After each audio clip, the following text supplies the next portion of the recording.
उत्तर प्रदेश के जनपद फिरोजाबाद से है, जहां इंडियन मेडिकल एसोसिएशन द्वारा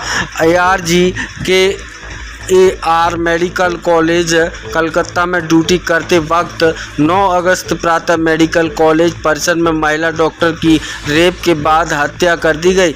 इस घटना से संपूर्ण चिकित्सा जगत में पूरा भारतवर्ष शर्मसार है। इसकी जांच CBI को सौंपी गई, किंतु 15 अगस्त को एक भीड़ द्वारा मेडिकल कॉलेज पर हमला बोलकर समस्त रिकॉर्ड को मिटाने के उद्देश्य से तोड़फोड़ की गई।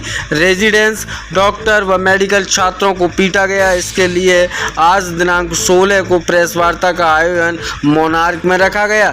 इसके लिए राष्ट्रीय स्तर पर डॉक्टर की संस्था IMA हड़ताल पर रहेगी।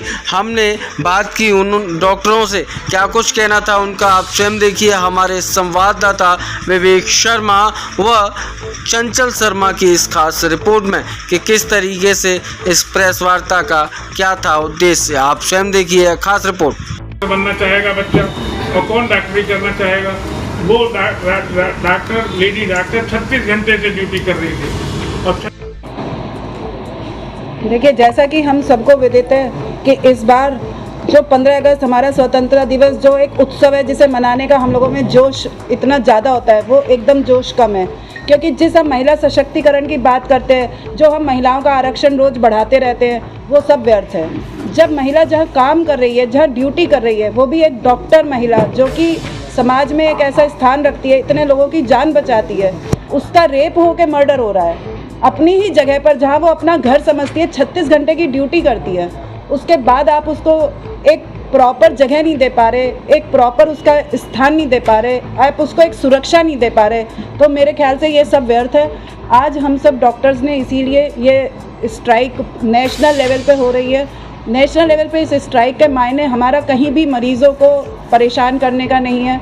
जनता से हमारी मांग है कि वो हमारे साथ रहे, वो हमारे साथ हमारी मांगों के लिए, क्योंकि ये जनता की भी मांग है, ये एक सामाजिक समस्या सबके लिए है। एक महिला का इस तरीके से करना ये बहुत ही मतलब असहनीय है।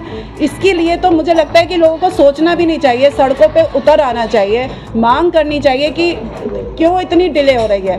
और सबसे बुरी बात उसमें ये है कि जब हम वो शांति मार्च कर रहे हैं, CBI की जांच की आपने कह दी, CBI की जांच के बाद आप वहाँ के जो सबूत है उनको नष्ट कर रहे हैं। उसके बाद जब वो बेचारे डॉक्टर्स कुछ भी नहीं करते हैं, उनके पास कोई शस्त्र अस्त्र कुछ ऐसा होता नहीं है, वो केवल कैंडल मार्च कर रहे हैं, तो उसके बाद वहाँ के गुंडे आ जा रहे हैं, पुलिस व्यवस्था कुछ है नहीं, और उसके बाद वो लोग वहाँ पे अटैक कर रहे हैं, सेमिनार रूम में घुस के सबूतों को नष्ट करने का इस तरीके से बहाना करके।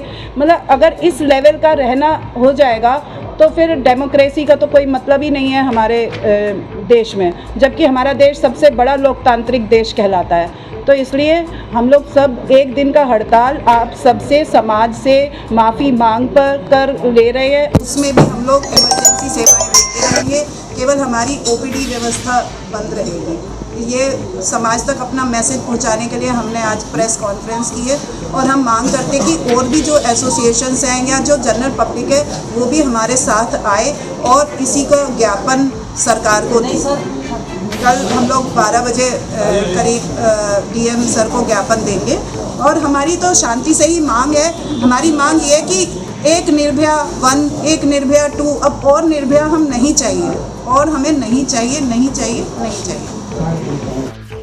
भी पूनम जी ने बताया है, अगर पब्लिक सपोर्ट रहे, पब्लिक हमारे साथ रहे, और पब्लिक भी अगर इस डिमांड को सड़कों पे उतर के या अदरवाइज ये हमारा साथ दे, तो हमें स्ट्राइक पे जाने की ज़रूरत नहीं है। हम तो अस्पतालों में काम करेंगे, हम OPD में काम करेंगे, जो काम हम करना चाह रहे हैं वो पब्लिक सपोर्ट से हो, क्योंकि ये समाज की बात है कि अगर किसी महिला के साथ इस तरह का व्यवहार हुआ है तो हमारी तो वही मांगे हैं कि number 1 central protection act doctors के लिए बने, जो हम बहुत साल से कह रहे हैं। एक उससे एक भय हो, जिसमें स्ट्रॉन्ग पनिशमेंट हो, डॉक्टर्स के साथ रोजाना इस तरह के कांड नहीं हो। तो डॉक्टर जान बचाने की कोशिश करता है, पर हर बार जान नहीं बचा पाता है। पर होता उल्टा है, जब जान नहीं बचा पाता है तो लोग कहते हैं डॉक्टर ने मार दिया। भाई ये बेसिक फ़र्क है। तो हम मारने के लिए कोई डॉक्टर किसी तरह से भी कोशिश नहीं करता है, वो कभी कभी जान नहीं बचा पाता है, क्योंकि उसके हाथ में जितना है वही कर पाता है। तो अगर इस तरह की घटनाएं होती रहेंगी तो ना डॉक्टर का काम करने का मन करता है, ना उनके बच्चे या किसी के भी बच्चे डॉक्टर होना चाहेंगे इस तरह की घटनाएं देखकर। और महिला के साथ ड्यूटी पर अगर ऐसा होता है तो इससे ज़्यादा क्या हो सकता है। अच्छा बड़े अस्पताल में अगर ऐसा हो रहा है तो आप समझ सकते हैं तो क्या हो सकता है। तो लोगों का, डॉक्टर का दिमाग कैसे काम करने में लगेगा जो कि शांति से काम करना चाहता है। क्योंकि डॉक्टर के साथ बड़ी मुसीबत है, इमरजेंसी में मरीज आया है तो उसको इमीडिएटली एक्शन लेना है, तो वो दिमाग उसका शांत रहेगा तब तो वो इमीडिएटली एक्शन लेगा।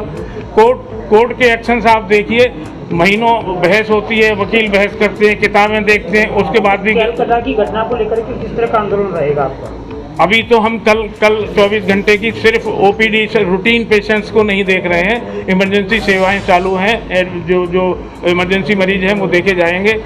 पर अगर इस तरह की हमारी मांगों की तरफ ध्यान नहीं दिया गया, इसके मेन कल्प्रिट नहीं पकड़े गए और जल्दी मेन कल्प्रिट पकड़ के उसको फास्ट ट्रैक कोर्ट से जल्दी सज़ा नहीं दी जाती है, या सेंट्रल वायलेंस एक्ट हमारा नहीं बनता है, तो फिर हम इससे भी आगे जाने के लिए बाध्य हो जाएंगे, जो हम नहीं चाहते हैं, कैसे भी नहीं चाहते हैं कि पब्लिक को किसी तरह की परेशानी हो डॉक्टर्स के स्ट्राइक पे जाने पे। और पब्लिक साथ दे तो हमें इतनी भी स्ट्राइक करने की ज़रूरत नहीं है। अगर पब्लिक साथ दे तो पब्लिक का प्रेशर पड़ेगा तो ये सब काम ना हो, तो हम शायद फिर ओपीडी भी बंद नहीं करेंगे, जिस तरह के निर्भया कांड में सभी पब्लिक ने साथ दिया था।